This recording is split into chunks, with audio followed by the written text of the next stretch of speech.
You've seen the hundreds of Coca-Cola brand ads that are everywhere. The question was raised in my mind, where did it all come from? Soda, advertising, multi-billion-dollar industry. Every company has small beginnings, and Coca-Cola is no exception. When doing research for my topic, I found interesting facts about Coca-Cola's creation and its history that I thought would be interesting to share with you all. So let's begin with the beginning. The creator of Coca-Cola, his name is John Pemberton. And just on a side note, I'll probably start saying Coke instead of Coca-Cola just for time restraints. But okay, so John Pemberton created Coca-Cola, and it was actually on accident because he was a morphine addict, and he was looking to create a way to wean himself off of the morphine addiction.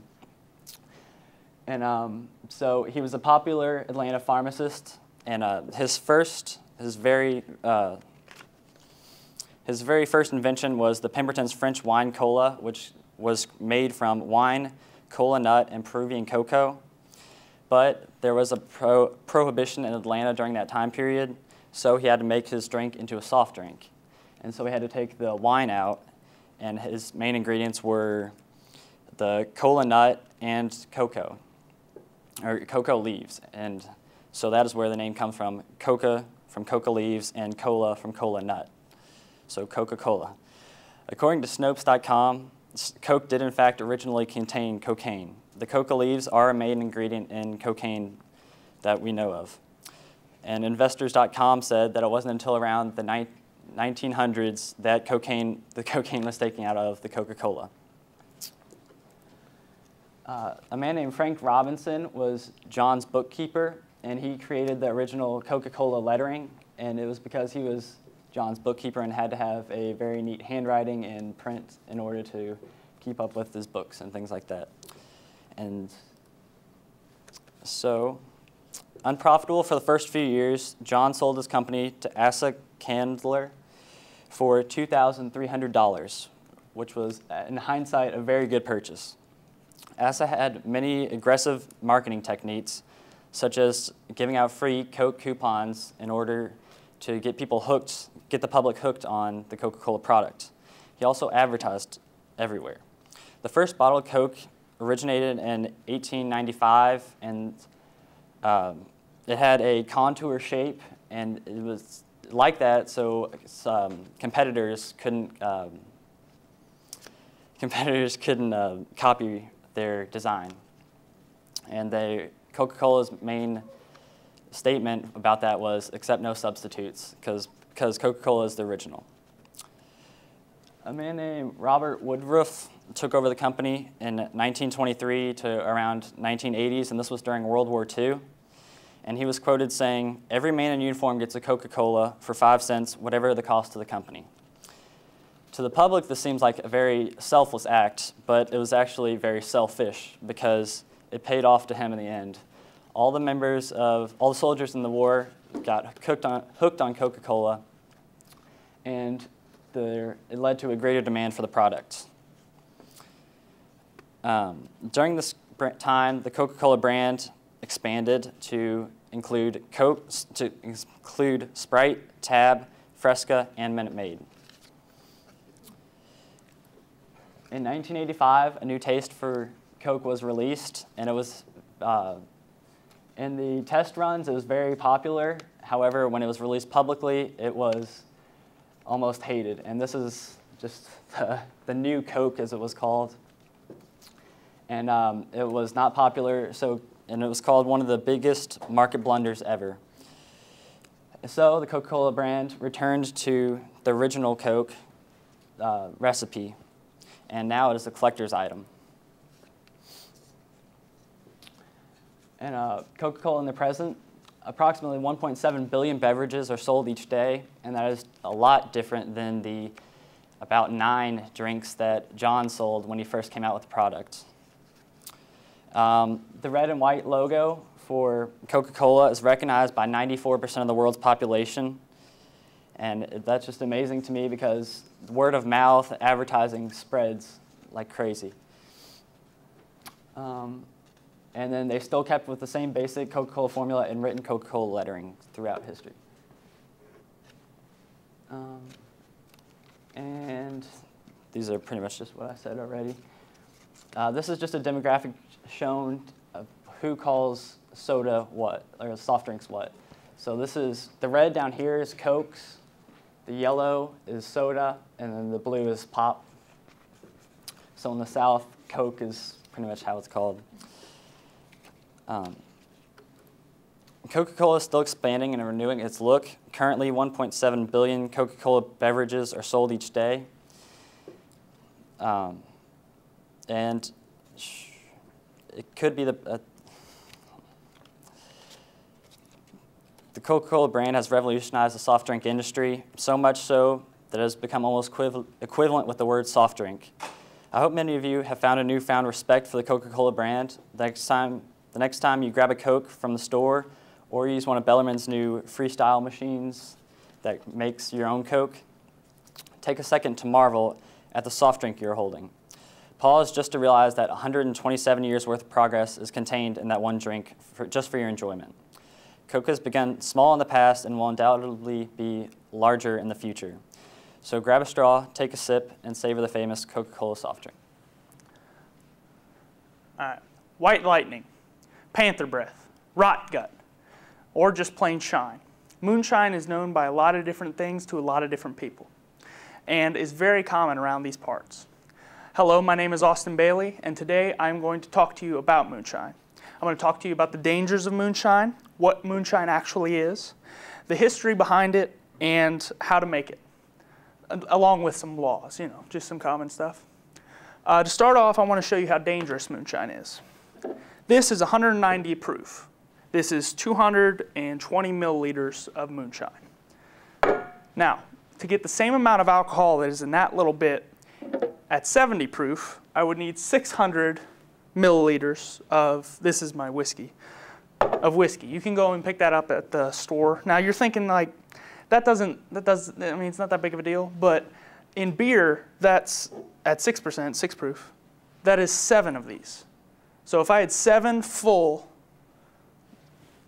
moonshine jars, mason jars, you would have to drink that much beer to get that little amount of moonshine. Kind of scary, isn't it?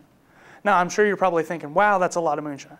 I got that off Wikipedia, by the way, and then I put my own math to it, so it's entertaining. What moonshine actually is any type of illegal liquor made to avoid taxes or regulations. Now, the reason it's termed moonshine is because it was made under cover of night during the Civil War. They'd have to work by the light of the moon. And the number of X's on the side of a moonshine jar or the side of a moonshine jug is how many times it's been through the still, or the mechanical process of how you make a moonshine, forgive me. So if it's 1X, it's not very pure, but if it's like 2X's, it would have more alcohol than just 1X. I got that off of moonshineheritage.com.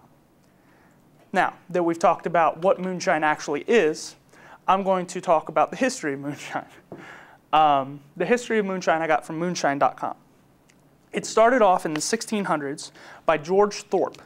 George Thorpe was the inventor of the corn-based moonshine, which is, he was sitting around with a bunch of Native Americans. They had excess corn that year. And he's like, well, what can we do with it? And somebody suggested making booze. And so he made the first moonshine. He made an illegal batch of moonshine through corn. And since then, it's been kind of a big deal. After the Revolution, George Washington instituted a tax on moonshine. Any liquor would have to be taxed a certain amount. And this upset a lot of people. There's another tax on something that has, I mean, we just revolted against the British government because they put a tax on our tea, and now there's a tax on our booze. That's not right. And so when Thomas Jefferson came into office, he said, enough of that. We need to get rid of this tax. We need to dismiss this tax. So he got rid of it.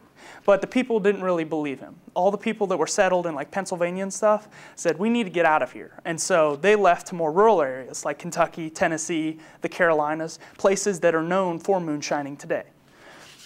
After that, during the Civil War, that tax came back. It came back to the point where people are like, okay, liquor is too expensive. It's cheaper for me to make it myself. I'd rather just make it and be done with it. And so people started making them themselves under cover of night, hence the term moonshine.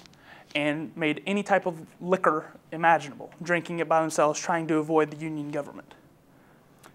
This prompted people to think liquor was evil in a way. People were dying from it because people would put bleach and stuff in the liquor to try and water it down. Not a very smart thing to drink bleach, you know. But so this led to Prohibition.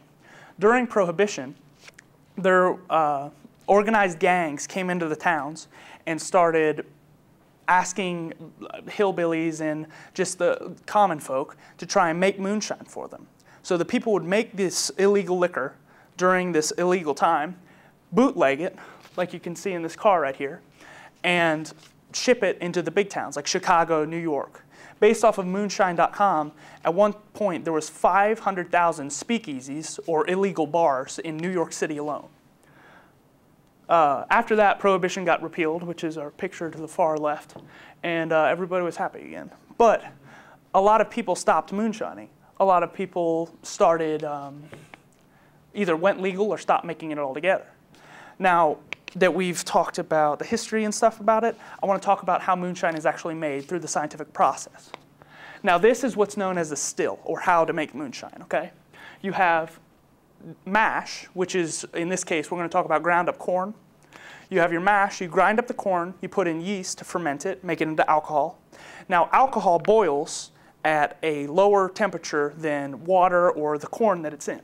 Since it's 172 degrees Fahrenheit, it'll boil faster than 212 degrees Fahrenheit, as we all know. And so they would heat the still up to that temperature, and this alcohol steam would start generating. This is how you still make moonshine today. The alcohol steam would then start building up pressure. It would move into the thump keg. The reason we call it the thump keg is because if you boiled it over or you made it too hot, this mash would boil over and it'd make a big thump, and it was just messy and your moonshine was messed up. And once this pressure keeps going, it'll go into your worm box.